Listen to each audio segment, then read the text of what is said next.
dengan kehidupan, kemudian mengakhiri kehidupan. Bukan. Gak mungkin ada perintah dari Allah yang kemudian menyakiti kita. Tidak. Jadi bunuhlah dirimu itu sebetulnya lebih mengacu kepada perintah belajar mati selagi hidup. Oke, pernah lihat orang mati? Sering kan? Pernah ditanya nggak? Mau sabunnya apa? Tanya. Mau kain kapannya merek apa? Mau dikuburnya di mana? Minyak wanginya Hermes atau minyak duyung? Ditanya nggak? Pernah tanya? Belajar dari orang mati itu yang paling penting adalah lihat cara orang mati berserah diri total. Tidak ada perlawanan lagi. Seperti itu harusnya kita kepada Allah. Karena yang punya rencana hebat tentang kehidupan kita bukan kita, Allah. Harusnya kita total pasrah kepada Allah. Orang yang sudah total pasrah kepada Allah disebut muslim. Muslim itu dari kata dasar Islam. Islam itu artinya adalah pasrah.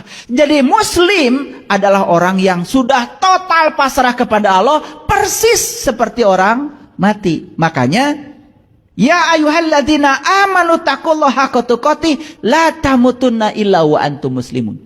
Janganlah kamu mati sebelum kamu menjadi orang yang berserah diri. Didangkalkan, janganlah kau mati kecuali sudah beragama Islam. Maaf, apakah orang yang sudah mengaku beragama Islam akan selamat? Belum tentu. Syarat mati itu harus menjadi seorang muslim. Dan muslim itu bukan orang yang mengaku, tetapi yang sudah benar-benar seperti orang mati. Paham sampai sini? Paham sampai di sini? Oke. Agak di-upgrade sedikit ya pengetahuannya. Karena kalau kita cuma itu-itu aja ngajinya, bosan. Quran itu ada leveling. Ya, dibuka ini nanti buka lagi. Dibuka ini, buka lagi. Karena apa? Begitu kesadaran kita berbeda, Quran akan mengajarkan pengetahuan yang berbeda di tingkat kesadaran yang berbeda. Itu hebatnya Quran. Makanya tidak bisa dimonopoli. Tidak bisa dimonopoli oleh si A, si B. Enggak. Allah tanpa batas, pengetahuannya tanpa batas. Oleh karena itu tidak bisa dibatasi oleh siapapun. Makanya Allah mengatakan, Inna Rabbaka huwa a'lamu biman dhalla an sabilihi wa huwa a'lamu bil muhtadin. Hanya Tuhanmu yang tahu siapa yang tersesat di jalannya dan siapa yang mendapatkan petunjuk. Manusia manapun tidak boleh menghakimi orang lain sesat atau tidak sesat. Tidak haknya bagi dia. Itu Allah yang mengatakan, Inna Rabbaka huwa a'lamu biman dhalla an sabilihi wa huwa a'lamu bil muhtadin. Sesungguhnya hanya Tuhanmu yang tahu siapa yang tersesat di dalamnya dan siapa yang mendapat petunjuk. Kalau Allah kita tahu tersesat, pasti akan ditunjukkan jalannya. Itulah cara Allah, hebat. Begitu kamu melekat pada harta, langsung sama Allah diambil hartanya. Betul? Karena kata Allah bahaya ini, bahaya. Diambil dulu, supaya renggang. Kita dengan kemelekatannya renggang. Nanti begitu kita sudah sadar bahwa harta bukan milik kita, hanya titipan dari Allah. Kata Allah, sudah sadar sekarang? Kasih lagi. Gak sadar lagi? Ambil lagi. Makanya tidak ada orang yang kaya abadi dan tidak ada orang yang miskin abadi. Tidak ada siang yang abadi dan tidak ada malam yang abadi. Yang abadi adalah siang dan malam. Oke? Makanya yang abadi adalah perubahan. Sampai sini mengerti? Oke. Apa? Kullu nafsin za'iqatul maut. Setiap yang bernyawa harus merasakan rasanya mati. Kapan? Ketika masih hidup. Supaya apa? Supaya dia tidak takut mati. Kenapa takut mati? Karena belum merasakan rasanya mati. Itu aja. Clear? Lanjut.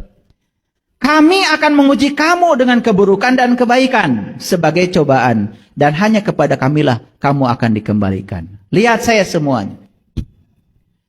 Keburukan bisa jadi yang akan melahirkan kebaikan. Kesalahan bisa jadi yang akan melahirkan kebenaran. Kekacauan bisa jadi yang akan melahirkan kedamaian. Jadi keburukan dan kebaikan mulai sekarang tidak usah dibenturkan. Itu hanya suatu proses perjalanan. Pernah dengar ada orang menjadi ulama, menjadi kiai, gara-gara dia harus mesantren di penjara. Pernah dengar? Pernah dengar?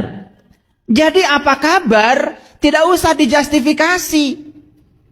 Karena justru yang melahirkan dia menjadi baik, kan pernah dia melakukan keburukan. Jadi kebaikan dan keburukan di ayat ini dikatakan, jangan kamu duelkan. Jangan kamu tandingkan. Karena kebaikan dan keburukan, dua-duanya mengajarkan pelajaran yang sama. Ketika melakukan keburukan, ini loh akibatnya. Ketika melakukan kebaikan, ini loh akibatnya. Dari akibat itulah kita mendapatkan pelajaran. Jadi mulai sekarang, stop usil pada orang lain yang disebut buruk oleh pikiran kita. Karena baik dan buruk adalah penilaian pikiran. Ulangi, baik dan buruk adalah penilaian pikiran. Bahkan sesuatu disebut baik oleh si A, bisa saja disebut buruk oleh si B. Tergantung si penilainya siapa. Betul? Oleh itu, baik dan buruk hasil penilaian pikiran. Oke? Jadi, jangan menilai peristiwa dengan baik dan buruk. Karena sebuah peristiwa itu terjadi, ada alasan terjadinya. Ada pesan di belakangnya. Lihat saya semuanya. Gunung meletus, baik apa buruk? Baik apa buruk? Tidak baik, tidak buruk. Baru aja diajarkan, masih salah. Setelah gunung meletus, petani panen. Subur hasilnya. Baik apa buruk? Baru aja diajarkan. Udah salah lagi. Ini masalah besar kita. Kurang menyimak.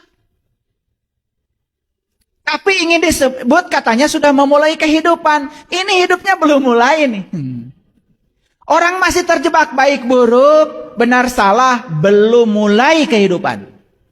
Sudah masuk satu indikator, belum mulai. Lihat saya, gunung meletus, baik apa buruk? Tidak baik, tidak buruk. Apakah itu kebenaran? Yes, kebenaran. Apa pesannya? Tangkap pesannya. Tangkap pesannya. Apa pesan di balik meletusnya gunung ini? Oh, karena material di atas bumi sudah mulai jarang. Mineral-mineral untuk tanaman sudah mulai jarang. Maka perut bumi menumpahkan cinta kasihnya. Akibatnya apa? Mineral bumi yang di bawah diangkat ke atas. Sehingga para petani sekarang sudah mulai bisa menanam dengan tanaman yang lebih subur lagi.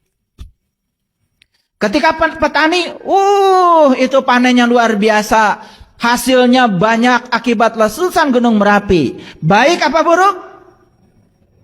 Tidak baik, tidak buruk. Karena baik dan buruk penilaian manusia. Yang ada adalah kebenaran. Karena semesta sedang mengajarkan kebenaran. Jadi sebetulnya karena kecentilan manusia apapun diberi nama. Ini baik, ini buruk. Jadi baik dan buruk semua hasil kecentilan manusia. Siapa yang centil? Manusia. Centil.